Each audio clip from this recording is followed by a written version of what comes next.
Hello everyone, कैसे हो आप सब। एक बार पुनः स्वागत है आप सभी का हमारे अपने YouTube channel Shiv coaching classes पर। उम्मीद करता हूं आप सभी मस्त होंगे, बेहतर होंगे, आप सभी की पढ़ाई भी अच्छे से चल रही होगी। तो आज की इस वीडियो में हम देखने वाले हैं क्लास 11th बायोलॉजी एनसीईआरटी में चैप्टर 3 हमारा चल रहा है पादप जगत यानी कि किंगडम प्लांटी। तो इसमें हमने आपको 2 से 3 वीडियो प्रोवाइड करा दी है।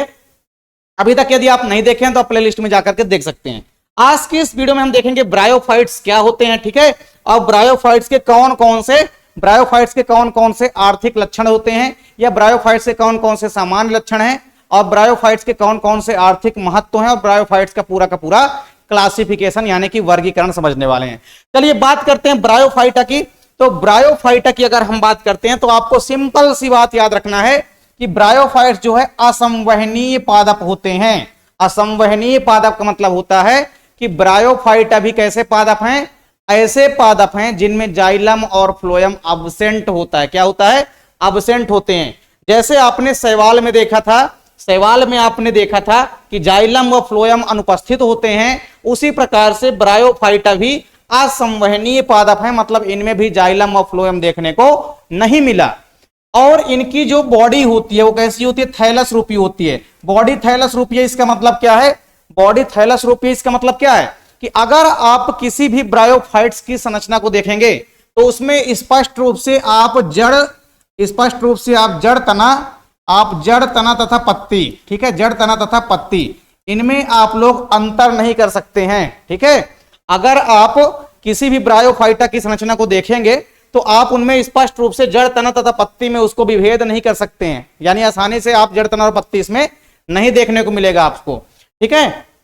फिर अगर हम बात करते हैं ब्रायोफाइटा के जनक के बारे में, ठीक है, तो ब्रायोफाइटा का जनक हम किसको बोलते हैं? ब्रायोफाइटा का जनक कहा जाता है जोहान हेडविग को। किसको कहा जाता है? ब्रायोलॉजी का जो जनक है, ठीक है, ब्रायोलॉजी के जनक किसे कहा जाता है? जोहान हेडविग को कहा जाता है। और ब्रायोफाइटा के अध्ययन की अगर हम बात करेंगे तो ब्रायोफाइटा के अध्ययन को हम क्या बोलते हैं? ब्रायोफाइटा के अध्ययन को हम बोलते हैं ब्रायोलॉजी। क्या बोलते हैं? ब्रायोलॉजी। तो ये दोनों पॉइंट आपको नोट रखना है कि ब्रायोफाइट जो पौधे हैं इनके अध्ययन को हम क्या बोलते हैं? ब्रायोलॉजी बोलते हैं, ठीक है, ब्रायोलॉजी।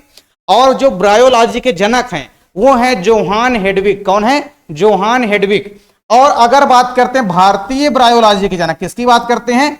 भारतीय ब्रायोलॉजी के जनक की बात करते हैं तो आपको याद रखना है प्रोफेसर शिवराम कश्यप। कौन है? प्रोफेसर शिवराम कश्यप, ठीक है, प्रोफेसर शिवराम कश्यप।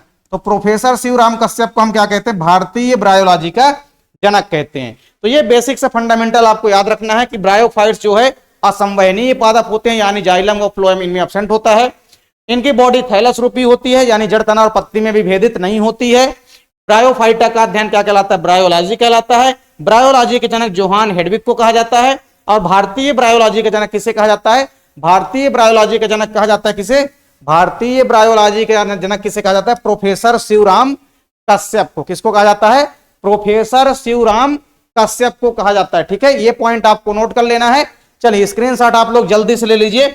इसके बाद हम बात करते हैं ब्रायोफाइटा के प्रमुख लक्षण के। तो ब्रायोफाइटा के प्रमुख लक्षण आपको समझना है। पहला लक्षण क्या है कि ये नम वाली स्थानों में पाए जाते हैं, जहां पे नमी ज्यादा होती है वहां पे ये पाए जाते हैं। इसके अलावा अधिकतर छायादार स्थानों पे, जहां पे थोड़ा बहुत छाया मिलती है, वहां पे ये अपने आप को सर्वाइव कर पाते हैं अच्छे से। दूसरी इंपॉर्टेंट विशेषता क्या है, और मोस्ट इंपॉर्टेंट विशेषता, आपको यहां से ऑब्जेक्टिव क्वेश्चन भी आपके एग्जाम में देखने को मिलता है। अगर आपसे पूछ लेता है कि पादप जगत का उभयचर किसे कहते हैं? उभयचर मतलब एम्फीबियंस। तो एम्फीबियंस ऑफ प्लांट किंगडम किसे कहते हैं? तो आपको याद रखना है किसको कहा जाता है? ये कहा जाता है किसको? ये कहा जाता है ब्रायोफाइटा को। तो ब्रायोफाइटा को हम पादप जगत का उभयचर यानी कि एम्फीबियंस ऑफ प्लांट किंगडम कहते हैं। अब क्यों कहते हैं? क्योंकि ये थल में पाए जाएंगे। कहां पाए जाएंगे? ये पादप मृदा में तो रहते ही हैं, ठीक है, पहली बात ये थल में रहेंगे यानी मिट्टी के ऊपर तो रहेंगे ही, लेकिन इनको निषेचन के लिए किसकी आवश्यकता पड़ती है? यानी लैंगिक जनन के लिए। लैंगिक जनन के लिए इनको जल पर निर्भर रहना पड़ता है। तो ये जल और थल दोनों में ये पौधे निवास करते हुए पाए जाएंगे, तो इसलिए इनको हम क्या बोलेंगे? पादप जगत का उभयचर बोलते हैं। फिर तीसरी इंपॉर्टेंट विशेषता कि इनमें संवहन ऊतक अर्थात जाइलम व फ्लोएम जो है क्या होते हैं? अब्सेंट होते हैं, यानी कि अनुपस्थित होते हैं। इसके अलावा देखिए आप लोग, इसकी जो मुख्य अवस्था होती है वो युग्मकोद्भिद होती है। शैवालों की जो मुख्य बॉडी होती है, जो शैवालों की मेन अवस्था होती है जीवन चक्र की, वो भी गैमेटोफाइट्स होती है, यानी कि वो भी युग्मकोद्भिद होती है। और ब्रायोफाइटा की जो मुख्य अवस्था है, जो मेन अवस्था है, मेन स्टेट है, वो भी युग्मकोद्भिद होती है, यानी कि गैमेटोफिटिक होती है। जब आप टेरिडोफाइटा में पहुंचेंगे तो टेरिडोफाइटा पहले ऐसे पादप होंगे, टेरिडोफाइटा पहले ऐसे पादप होंगे जिनकी जो मुख्य अवस्था होती है वो बीजाणुविद होती है। कैसी होती है? बीजाणुविद, यानी कि स्पोरोफाइटिक होती है।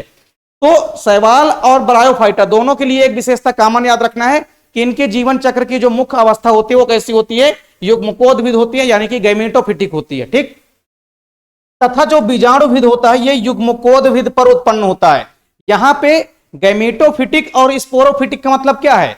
अगर किसी भी प्लांट की जो मुख्य अवस्था है वो गैमेटोफिटिक है, यानी कि युग्मकोद्भिद है, मतलब क्या है इसका कि युग्मकोद्भिद के ऊपर जो है क्या बनेंगे? युग्मकोद्भिद के ऊपर जो है बीजाणुविद बनेंगे। पहले युग्मकोद्भिद रहेंगे और फिर उन युग्मकोद्भिद से क्या बनेंगे? बीजाणुविद उनके ऊपर बनेंगे। ठीक है, तो ये बात आपको ध्यान रखना है। अगला पॉइंट है कि नर जनन अंग जो होता है वो एंथीरिडियम कहलाता है। ठीक है, ब्रायोफाइटा में जो नर जनन अंग है वो एंथीरिडियम कहलाता है, और जो मादा जनन अंग होता है वो क्या कहलाता है? आर्कीगोनियम कहलाता है। क्या कहलाता है? आर्कीगोनियम। एक और पॉइंट आपको याद रखना है कि इनमें कायिक जनन जो होता है, ठीक है, यानी इनमें जो वेजिटेटिव रिप्रोडक्शन होता है वो खंडन तथा मुकुलन के द्वारा होता है। अब बहुत सारे बच्चों को यही नहीं पता होगा कि कायिक प्रजनन होता क्या है। तो ऐसा प्रजनन जिसमें पौधे के कायिक अंग भाग लेते हैं, यानी जड़, तना और पत्ती। तो पौधे के जड़, तना और पत्ती के माध्यम से अगर कहीं पे प्रजनन हो रहा है तो उसको हम बोलते हैं कायिक जनन। क्या बोलते हैं? कायिक प्रजनन या कायिक जनन बोलते हैं, वेजिटेटिव रिप्रोडक्शन बोलते हैं इसको। और वेजिटेटिव रिप्रोडक्शन यानी जो कायिक जनन होता है इन पौधों के अंदर, किसके द्वारा होगा? खंडन के द्वारा। खंडन का मतलब क्या है? जैसे मान लीजिए कोई एक प्लांट है, अब वो एक प्लांट टूट गया दो भागों में, तो वो दोनों भाग जो है क्या करेगा? एक नए नए प्लांट का फिर से निर्माण कर देगा। तो इस प्रक्रिया को बोलते हैं खंडन, यानी कि फ्रेगमेंटेशन। ठीक है, फिर मुकुलन का मतलब क्या है? मुकुलन का मतलब है जैसे मान लीजिए कोई लीफ है, जैसे आप लोग ब्रायोफिल्म के लीफ में देखे होंगे, आप लोग ब्रायोफिल्म के लीफ में आप लोग क्या देखते हैं? ब्रायोफिल्म के लीफ में आप लोग क्या देखते हैं? ब्रायोफिल्म के लीफ में आप लोग देखते हैं, क्या देखते हैं कि इनमें क्या होता है? छोटी सी एक कलिका निकलती है, बड निकलती है। क्या निकलती है? इनकी बॉडी में छोटी सी एक इस प्रकार से कलिका निकलती है, बड निकलती है। और जब बड निकलती है तो इनके पीछे जो है इस प्रकार से पतले पतले अपस्थानिक जड़ें भी निकल आती है। और ये फिर जो ये अपस्थानिक जड़ें बनी है और ये जो बड बनी है, ये जो बड बनी है, ये जो बड या कलिका बनी है, ये बड या कलिका जो है ये इस पत्ती से अलग होकर के एक नए पौधे का निर्माण कर देती है। तो ये हो गया पत्ती के द्वारा कायिक जनन। ठीक है, तो पत्ती में अगर देखेंगे आप लोग तो कई जगह देखेंगे आप लोग, जैसे ब्रायोफिल्म की पत्ती होती है जिसको हम पत्थर चटा बोलते हैं। ठीक है, यानी अजूबा की पत्ती आप लोग भी इसको कहते हैं।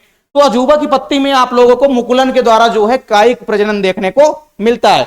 तो जो ब्रायोफाइटा के पौधे हैं इसमें आपको क्या देखने को मिलेगा? इसमें आपको देखने को मिलेगा कि जो कायिक जनन होता है वो खंडन के द्वारा होगा या कि किसके द्वारा होगा? मुकुलन के द्वारा होता है। बात समझ में आ गई आप लोगों को? स्क्रीनशॉट आप लोग इसका आसानी से ले सकते हैं। अब देखिए ब्रायोफाइट्स का आर्थिक महत्व, ब्रायोफाइट्स का कहां कहां पे इंपॉर्टेंस है। ब्रायोफाइट का आप देखेंगे सबसे पहले मास वर्ग। ब्रायोफाइट को हम लोगों ने 3 वर्गों में बांट रखा है, हिपेटिकोप्सिडा, एंथोसिरोटोप्सिडा और ब्रायोप्सिडा। अभी आप लोग देखेंगे जस्ट इसके बाद। ठीक है, तो ब्रायोफाइटा को हमने 3 वर्गों में बांटा। उसमें से जो मेन वर्ग होता है, सबसे बड़ा वर्ग होता है, वो होता है मास वर्ग। तो मास वर्ग की अगर हम बात करते हैं तो इसके कुछ पादप ऐसे होते हैं जो कि शाकाहारी जंतुओं के द्वारा भोजन के रूप में ग्रहण किया जाता है। यानी आप ये कह सकते हैं कि जो ब्रायोफाइट होते हैं ये भोजन के भी स्रोत होते हैं। तो ब्रायोफाइट्स का यूज जो है भोजन के रूप में भी जंतुओं के द्वारा किया जाता है। ठीक है, तो पहला इसका आर्थिक महत्व क्या है कि ब्रायोफाइट्स के अंतर्गत जो मांस वर्ग आता है इसका उपयोग भोजन के रूप में भी किया जाता है। अब बात करते हैं दूसरा इंपॉर्टेंट जो यूज है। दूसरा क्या है कि जो स्फेग्नम नामक एक पादप होता है, स्फेग्नम नामक, ठीक है, स्फेग्नम भी क्या है? एक प्रकार का स्फेग्नम जो है ये भी एक प्रकार का क्या है? ब्रायोफाइटा पादप है। तो स्फेग्नम में क्या होता है? एंटीसेप्टिक गुण होते हैं। क्या होते हैं? एंटीसेप्टिक गुण होते हैं। तो एंटीसेप्टिक गुण के कारण आप देखेंगे कि शल्य चिकित्सा के पश्चात जैसे घाव में क्या बांधा जाता था? मरहम लगाने के बाद जब पट्टी बांधी जाती थी, ठीक है, तो वो मरहम पट्टी के लिए प्रयुक्त किया जाता है। तो बहुत जगह पुराने समय में आप देखेंगे कि जैसे ही आदमी के कहीं पे घाव हो जाता है, जो जैसे मरहम लगाते हैं, फिर मरहम के चारों तरफ से क्या कर देते हैं? उसके चारों तरफ से पट्टी बांध कर देते हैं। तो उसी प्रकार से पट्टी की जगह में हम किसका यूज कर लेते थे? पट्टी की जगह में हम यूज कर लेते थे कई सारे पादपों का। ठीक है, तो ब्रायोफाइटा कुछ पादप एकदम गद्दीदार होते थे, उनको एकदम लंबे लंबे हम बना लेते थे पट्टी की जैसे, और उसका जो है यूज कर लेते थे पट्टी के रूप में। क्यों? क्योंकि उसके अंदर एंटीसेप्टिक गुण थे, ठीक है, एंटीसेप्टिक गुण थे जिस कारण से हम उसका यूज कर सकते थे। ठीक, तो ये दो इंपॉर्टेंट आर्थिक महत्व जिसका आपको याद रखना है। चलिए स्क्रीनशॉट भी आप लोग अगर लेना चाहते हैं तो ले सकते हैं जल्दी से। अब बात करते हैं कि ब्रायोफाइटा जो है, ब्रायोफाइटा को हमने 3 वर्गों में बांट रखा है, ठीक है। ब्रायोफाइटा को 3 वर्गों में बांटा गया है। कितने वर्गों में? 3 वर्गों में या 3 भागों में बांटा गया है। पहला कौन सा है? पहला है हिपेटिकोप्सिडा, जिसको कि हम लीवरवर्ट के नाम से भी जानते हैं। किसके नाम से? लीवरवर्ट के नाम से। और दूसरा है एंथोसिरोटोप्सिडा, ठीक है, एंथोसिरोटोप्सिडा जिसको हम हार्नवर्ट कहते हैं, ठीक है। और तीसरा है ब्रायोप्सिडा यानी कि मांस वर्ग। तो 3 वर्गों में बांटा गया है, हिपेटिकोप्सिडा यानी लीवरवर्ट, एंथोसिरोटोप्सिडा यानी हार्नवर्ट और ब्रायोप्सिडा यानी कि मांस वर्ग। ये पॉइंट आपको तीनों याद कर लेना है क्योंकि काफी इंपॉर्टेंट है, ठीक है। हिपेटिकोप्सिडा की अगर हम बात करते हैं, जो पहला वर्ग है ब्रायोफाइटा का, ब्रायोफाइटा का पहला वर्ग है हिपेटिकोप्सिडा। तो हिपेटिकोप्सिडा की अगर हम बात करें तो इसको सामान्य भाषा में हम क्या बोलते हैं? इसको हम लीवरवर्ट भी कहते हैं। अब आप कह रहे होंगे कि सर इसको लीवरवर्ट क्या कहते हैं, तो आप लोग इसकी संरचना देखिए। ये एक हमारे पास लीवरवर्ट है, ये हमारे पास मार्केंसिया का प्लांट है, ठीक है, मार्केंसिया का प्लांट। अब इसकी संरचना आपको कैसी दिखाई दे रही? चपटी दिखाई दे रही है। कैसी दिखाई दे रही है इसकी संरचना? चपटी दिखाई दे रही है। तो लीवरवर्ट क्या होते हैं? जमीन से एकदम चपटे हुए होते हैं, जैसे जमीन पे एकदम से सोए हुए हैं। जैसे कोई पत्ता है, मान लीजिए, उस पत्ते को जमीन पे रख दीजिए, तो उसी प्रकार से ये भी जमीन पे लेटे हुए रहते हैं, ठीक है। तो ये जमीन से चिपके हुए रहते हैं, लेटे हुए रहते हैं, ठीक है। तो ये कहलाते हैं लीवरवर्ट। आप लोग देख सकते हैं ये मार्केंसिया का फ्लावर है, सॉरी मार्केंसिया का प्लांट है, ठीक है। तो मार्केंसिया का प्लांट है, इसमें आप लोग देख सकते हैं ये मार्केंसिया का प्लांट है। और हमने आपको एक चीज बताई थी, क्या बताई थी? हमने आपको बताया था कि जो ब्रायोफाइटा होते हैं, उस ब्रायोफाइटा में जो आर्किगोनियम होती है, क्या होती है? आर्किगोनियम होती है, और एक होता है एंथो, और आप होता है एंथीरिडिया, एंथीरिडिया और आर्किगोनियम, ठीक है। तो एंथीरिडिया क्या होता है? एंथीरिडिया होता है मेल रिप्रोडक्टिव पार्ट यानी कि नर जनन भाग, और जो आर्किगोनियम होती है वो क्या होता है? मादा जनन भाग होता है। किसके अंदर? ये होता है किसके अंदर? ब्रायोफाइटा के अंदर। तो ये चीज आपको ध्यान में रखना है। तो पहला जो वर्ग है वो है हिपेटिकोप्सिडा, जिसको हम लीवरवर्ट के नाम से भी जानते हैं। तो लीवरवर्ट का मतलब क्या है कि आप देख सकते हैं इनकी पूरी की पूरी बॉडी को, जैसे हमारे बॉडी में लीवर की स्ट्रक्चर होती है, लगभग ये उसी शेप का होता है। तो इसको हम लीवर शेप्ड बोलते हैं यानी कि लीवरवर्ट बोलते हैं, ठीक है। और इनका शरीर कैसा होता है? तो चपटा होता है और थैलाइड होता है। कैसा होता है? चपटा और थैलाइड। अब इस संरचना में आपको क्या स्पष्ट रूप से जड़, तना और पत्ती दिखाई दे रहा है? इस संरचना को आप लोग गौर से देखिए। अब ये संरचना में आपको स्पष्ट रूप से जड़, तना और पत्ती दिखाई नहीं दे रहा है, ठीक। तो यही है ब्रायोफाइट। इनमें इनकी जो बॉडी होती है वो थैलस रूपी होती है, स्पष्ट रूप से आप जड़, तना और पत्ती को नहीं देख सकते हैं। इसकी संरचना में देखने पर हमको क्या लग रहा है? हमको ऐसा लग रहा है कि बस इसमें पत्ती है एक बस, और इसके नीचे आप देख सकते हैं कई सारे राइजोइड निकले रहते हैं, ठीक है, पतले पतले रोम निकले रहते हैं, राइजोइड जिसको बोलते हैं। और ब्रायोफाइटा की एक और खास बात है कि इसमें गेमा कप पाए जाते हैं, ठीक है, गेमा कप, ठीक है, गेमा कप पाए जाते हैं। कप के आकार के गेमा की संरचना होती है जिसको हम गेमा कप बोलेंगे, ठीक है। तो ये भी उपस्थित होते हैं किसमें? लीवरवर्ट के अंदर। तो लीवरवर्ट का आपको सबसे बढ़िया एग्जाम्पल क्या याद रखना है? मार्केंसिया, ठीक है। तो मार्केंसिया एक ऐसा पौधा है जो कि ब्रायोफाइट है, और आप देखेंगे ये लीवरवर्ट होता है। लीवरवर्ट का मतलब होता है कि चपटे और ये जमीन पर लेटे हुए रहते हैं, ठीक है। तो ऐसे पौधों को हम बोलते हैं लीवरवर्ट, ठीक है। तो ये आप लोग देख सकते हैं, ये हमारे पास मार्केंसिया का प्लांट है, जिसका आप लोग देख सकते हैं कि किस प्रकार से इसमें आर्किगोनियोफोर लगे होते हैं, ठीक है। यानी आर्किगोनिया जो होती है ये आर्किगोनिया आप लोग देख सकते हैं, ठीक है। आर्किगोनिया हमने आपको क्या बताया था? हमने आपको बताया था आर्किगोनिया क्या होती है? मादा जनन अंग होता है किसमें? ब्रायोफाइटा में। तो वही आर्किगोनिया से क्या बन जाता है? आर्किगोनियोफोर बन जाते हैं, ठीक है।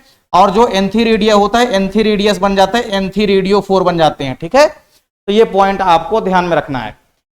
फिर हम बात करते हैं जो हमारा दूसरा है, दूसरा जो हमारा इंपोर्टेंट वर्ग है ब्रायोफाइटा का, वो है एंथोसिरोप्सिडा, ठीक है। तो एंथोसिरोप्सिडा जो है ये भी एक इंपोर्टेंट वर्ग है ब्रायोफाइटा का, और इन्हें हम हार्नवर्ट कहते हैं। क्या कहते हैं? इन्हें हम हार्नवर्ट कहते हैं।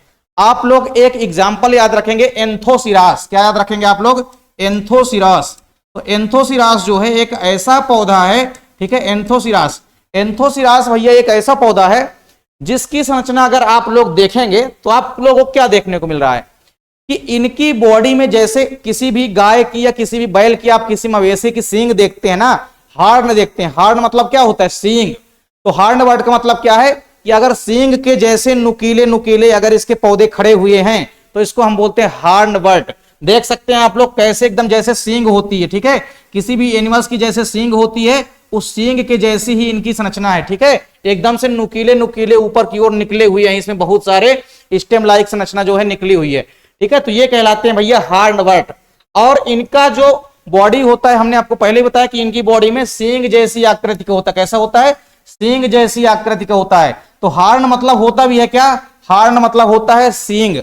तो सींग लाइक स्ट्रक्चर अगर आपको दिखाई देगी किसी पौधे की तो वो कौन सा है? वो है एंथोसिरोप्सिडा वर्ग। किसका? ब्रायोफाइटा का। और एग्जाम्पल आपको याद रखना है एंथोसिरोप्सिडा का, एंथोसिरास। एंथोसिरास भैया एक ऐसा पौधा है जो कि हार्नवर्ट कहलाता है। क्या है? हार्नवर्ट का मतलब होता है सींग रूपी स्ट्रक्चर। तो कोई ऐसा ब्रायोफाइटा आपको दिख जाए जिसमें आपको ऊपर स्टेम के जैसे आपको पतली पतली नुकीली संरचना दिखाई दे, सींग लाइक स्ट्रक्चर दिखाई दे, तो ये क्या होते हैं? हार्नवर्ट। अब इसके बाद आप लोग देख सकते हैं लास्ट और आखिरी वर्ग है ब्रायोप्सिडा। तो ब्रायोप्सिडा को हम स्पेशली जो है मास वर्ग के नाम से जानते हैं। किस वर्ग के नाम से जानते हैं? इसको हम मॉस वर्ग के नाम से जानते हैं। और ये जो मास वर्ग का पौधा है कई जगह उपयोगी है।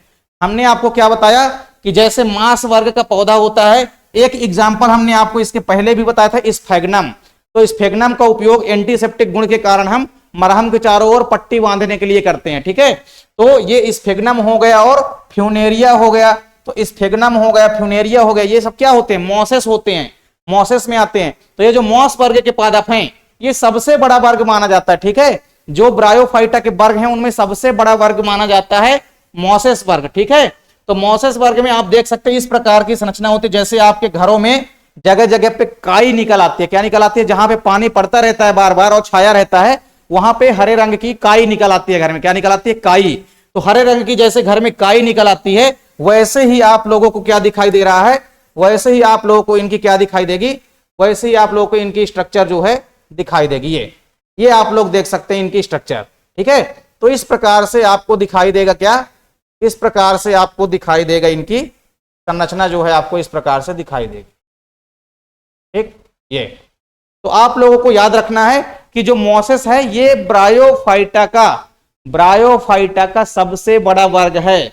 और इसमें पूरे के पूरे कैसे आते हैं? जो भी जीव आते हैं इनके पौधे पत्तेदार होते हैं। कैसे होते हैं? इनके जो पौधे होते हैं वो कैसे होते हैं? पत्तेदार होते हैं, ठीक है। पत्ते दिखाई देंगे इनके, जो भी पौधे इनमें पत्ते दिखाई देंगे आपको बहुत सारे, और सीधे होते हैं, ठीक है। सभी के सभी पत्ते आपको सीधे खड़े हुए दिखाई देंगे, छोटे छोटे, ठीक है। तो जैसे मान लीजिए एक ये संरचना है, अब इसमें सब पौधे ऐसे सीधे खड़े हुए दिखाई देंगे इस प्रकार से, ये इस प्रकार से खड़े खड़े हुए दिखाई देंगे छोटे छोटे, ठीक है। इस प्रकार से आपको छोटे छोटे जो है पत्ते खड़े हुए दिखाई देंगे, ठीक है। तो ये आपको याद रखना है।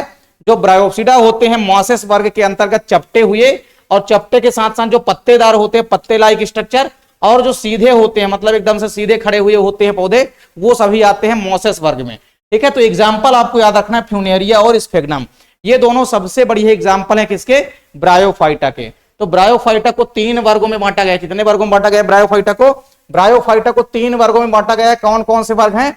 तो हमने आपको बताया हिपेटिकोप्सिडा जिसको हम बोलते हैं लीवर वर्ट, इसके बाद एंथोसिरोटोप्सिडा जिसमें एंथोसिरास आता है जिसको कि हम हार्नवर्ट बोलते हैं, जिसकी सींग रूपी संरचना होती है, ठीक है। जैसे गाय की सींग होती है उसी प्रकार से हार्नवर्ट की संरचना होती है। फिर ये ब्रायोप्सिडा है, तो ब्रायोप्सिडा की संरचना भी काफी आसान है।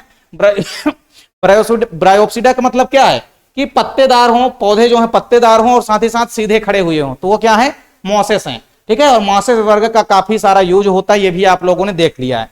तो उम्मीद करता हूं कि आपको पूरा का पूरा ब्रायोफाइटा समझ में आ गया होगा। अगर आपको कहीं पे दिक्कत आती है, कहीं पे समझ में नहीं आ रहा है, कोई टॉपिक आपका क्लियर नहीं है, तो आप कमेंट सेक्शन में क्वेश्चन हमसे पूछ सकते हैं, ठीक है। उसकी हम अलग से वीडियो आपको प्रोवाइड करा देंगे। तो उम्मीद करता हूं कि वीडियो आपको पसंद आई होगी।